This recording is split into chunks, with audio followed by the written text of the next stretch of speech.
Ladies and jaunty angled guitar lovers, here we have, yes, yet another pointy guitar, one of Gibson's finest. So without further ado, let's have a listen to it and we'll run through the pickups and specs and whatnot. So let's do that.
So, these are just so good to play. Right, let's have a listen to the pickups, and like we do, here you are. So we will start with everything is flat out, and we've got the bridge pickup coming first.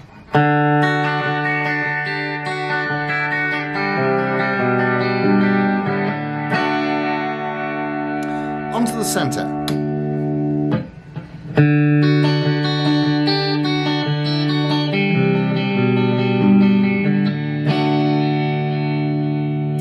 And onto the neck.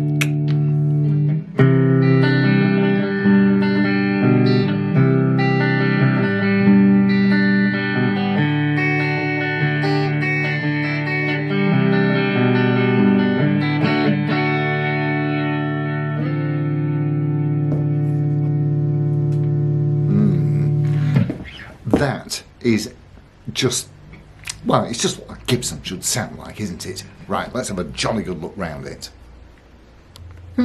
So, wear it round your neck, carry it like a large ukulele, either, you know. So, yes, let's have a little chat about the specs and whatnot, and then the great things about the guitars. So, what we have is an all mahogany construction. We have a one-piece mahogany neck, which is, and by the way, look, you can see here the figuring in this neck. Of course, it is set into the mahogany. I think that is a three-piece body. You've got a main centre block with two wings by the looks of it to me. I may be wrong, but That's how I'm seeing it. Please correct me if I've made an error there.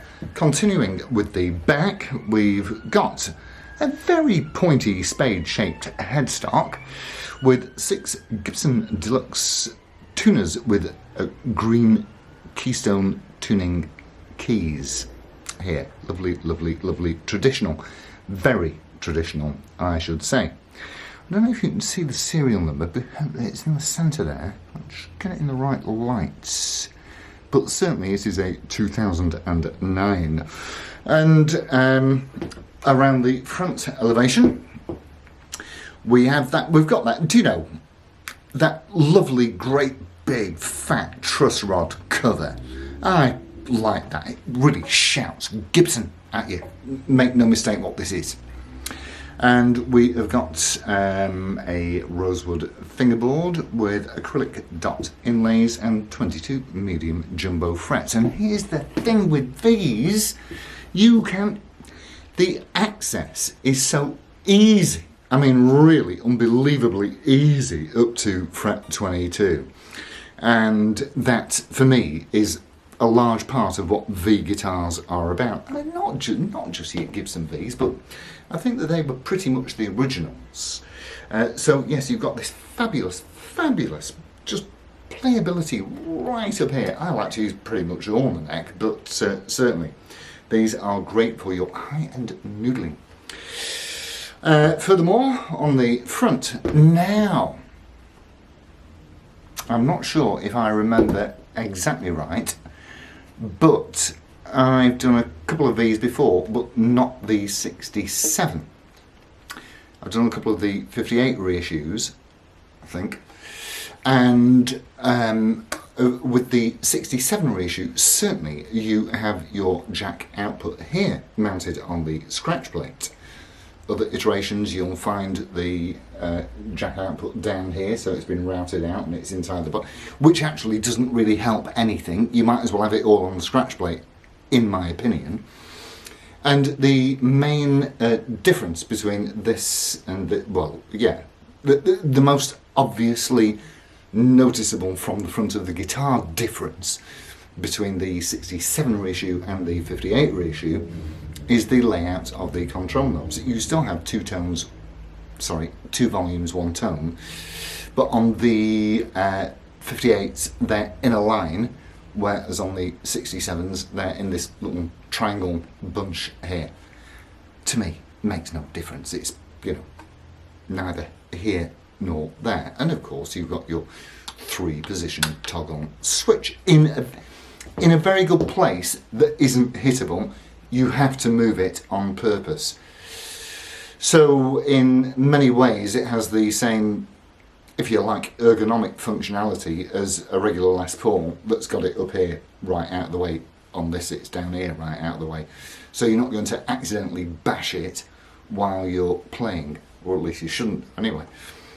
Pickup wise, we have got the astonishing 496R for rhythm, of course, in the neck position, and in the bridge position we've got the even astonishinger, if that is a word, 500T, and they're both I've not measured these, but in my experience they're usually popping out somewhere between 11 and 13, which is only a shade less destructive than Dirty Fingers territory. So, yes, lock, stop and tuno-matic, as one might reasonably expect. And the thing about these is that they do not weigh a ton. Not only do they not weigh a ton, do they not? They do not, no. But also, they are beautifully balanced. And if that wasn't enough, sitting down and playing these is an absolute joy. It's a breeze. So we're going to pretend this is my leg. That's where your leg goes, and it just sits in the right place. It just sits in exactly the right place for sitting down playing. See what I mean? This particular item is equipped with 10s. I would my preference is 9s, but this does not belong to me. This belongs to my mate Brian, and he likes 10s. Maybe his hands are stronger than mine. Perhaps that's it. And it just chimes beautifully, as any Gibson should.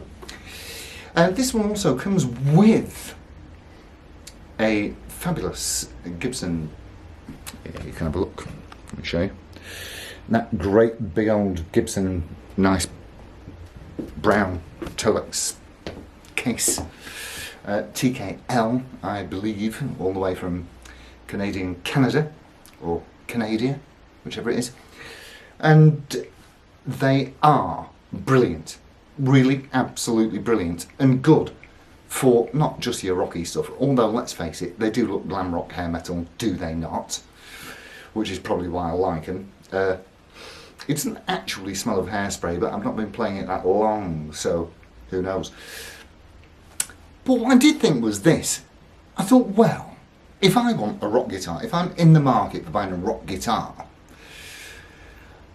this is 12 years old, 2009, and like many of these are, it's mint. I've spotted a couple of nicks on it. I'm saying a couple of nicks. I mean, it's really nothing. So you can either, for the same kind of money, these will you can probably find one of these for about 1,200 quid with a case in the real world. Now, what else did 1,200 quid buy me? Well, 1,200 quid also would buy me, depending on the time of year and what have you, a Gibson Les Paul Studio. Where would I rather put my 1,200 quid? I honestly don't know. If they were both sat in front of me and I had 200 quid in my palm, I would be very, very hard put to make a decision. I'd have to give that a long think.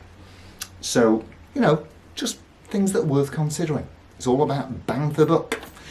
But playability wise, Gibson's, well, I can't ever think that I've played a rubbish one.